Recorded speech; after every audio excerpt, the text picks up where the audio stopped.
out that my video capture device got full. Anyway, let's continue with I and Cap. I could have sworn I had enough, juice to power the entire video, but let's continue. Can you morally justify the federal government preventing a small territory from seceding from a larger country? No, I cannot. I think Puerto Rico should be independent. That's my opinion. How is me writing down I'm in charge and then getting 20 friends to sign it any different from the drafting of the Constitution? Because you lack any power to enforce it. That's the difference. If roads are so complicated and magical that they can only be built by governments, then why do they hire private companies to actually build the eh? But fucking roads. Most condescension I've ever heard from someone who shouldn't be condescending. I really don't think this is relevant. Well, roads aren't magical, but to make sure they stay up to code, you need someone to enforce a standard. That's why the government must get involved, you halfwit. Is every logical explanation we provide about how something will work just pure speculation, while any doomsday scenario you pull out of your ass about anarchism is absolute truth? Because there's historical cases of anarchy failing. Look at Italy, look at Congo, look at, any other country that tried to get rid of government. At least you think of yourself that you think it's your right to impose your views on people you've never met and tell them it's good for them. I don't kid myself to think highly of myself. But I think when I'm against pedophiles, I have the right to impose that upon everyone else. Sorry, just asking. Do you support pedophiles? Just curious. Listen to this ridiculousness. We protect our president with guns, but our children with paper gun-free zone signs. Congress has a 9% approval rate. Government can't even balance a budget. We are about to reach a $20 trillion in debt. Social Security and Medicare and other socialist policies are unsustainable. The drug war kills more people than drug itself. How can you say government is effective? Now, I think the government has its flaws. Every system does.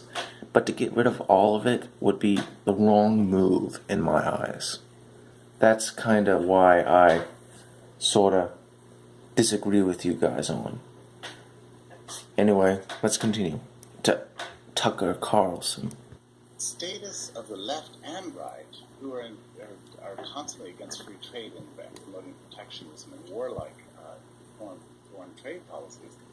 Why is it that you think trade between nation states is any different from trade between states in the U.S., between Vermont and New Hampshire, or Georgia and Mississippi, which we understand is a good thing because it broadens the division of labor and makes everybody better off? Why do you not see that that's also true internationally? And how do you think the solution to this non-problem is to raise taxes on the American people? What? Are you a globalist? Because here's the issue. Some of these countries abuse the system. China has a massive workforce that will put millions in America out of business. That's why we have tariffs, just so you're curious. Individual's moral conscience conflicts with the commands and rules of lawmakers and law enforcers. Is an individual morally obligated to do what they believe to be wrong, simply to obey the law? Yes, it is. You are morally obligated to follow the rules. I don't like the fact that some people can do some stuff. Doesn't mean they shouldn't have the right to do it. You cannot overrule law with opinions or feelings or whatever. We have freedom of religion. Just because you're an anti-theist loser doesn't mean you have the right to force someone not to be religious. You cowardly child. I have to be moral by voting for a lesser evil this year. Could you please explain how any kind of evil is ever moral? The idea is voting to ensure the least amount of harm, and I do agree with you, voting for any evil is bad. But you threw that out when you cast your ballot for Hillary Clinton over Bernie Sanders. Bernie was the best. No contest. My first question to right-wingers and my second to left-wingers, comparing drug rights, which half of you advocate, and gun rights, which the other half of you advocate, it seems to me that there are two possible compromises. Either we go full authoritarian and none of you get what you want, or we go full libertarian and you can both have what you want. What's more appealing to you? I believe that's a bit of a false dichotomy. You can have regulation and not have fascism. So I think both should be regulated, but I believe both should be allowed. That's my viewpoint, okay? So yeah, that's a false dichotomy, and please stop it. You're being dishonest again. And given that answer that you gave, don't you think there are one or two other issues we could apply this reform to? Yes, I do believe there are one or two issues that we could apply this to, my dear friend. What's your point? And it's just like there's no way to get around these things. Some solutions are bad for some things, some are good. That's how it works. So, that's it. Sorry this video had to be cut into two disproportionate parts.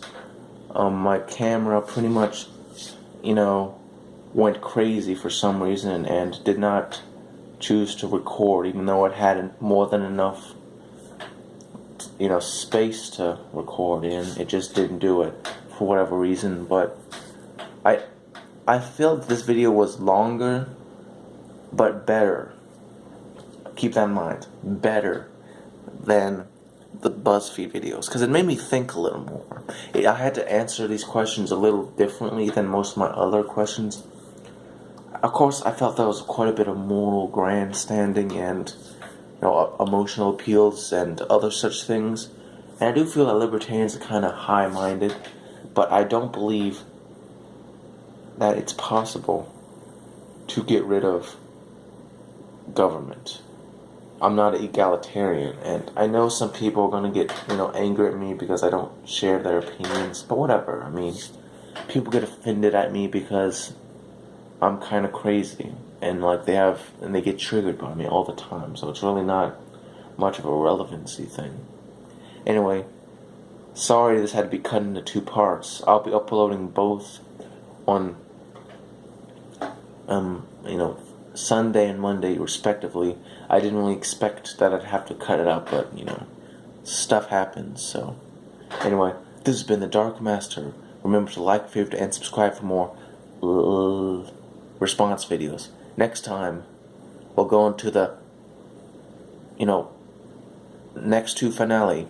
It is questions social justice warriors have for anti-social justice warriors. This is going to be very, very, very fun. Have a nice day.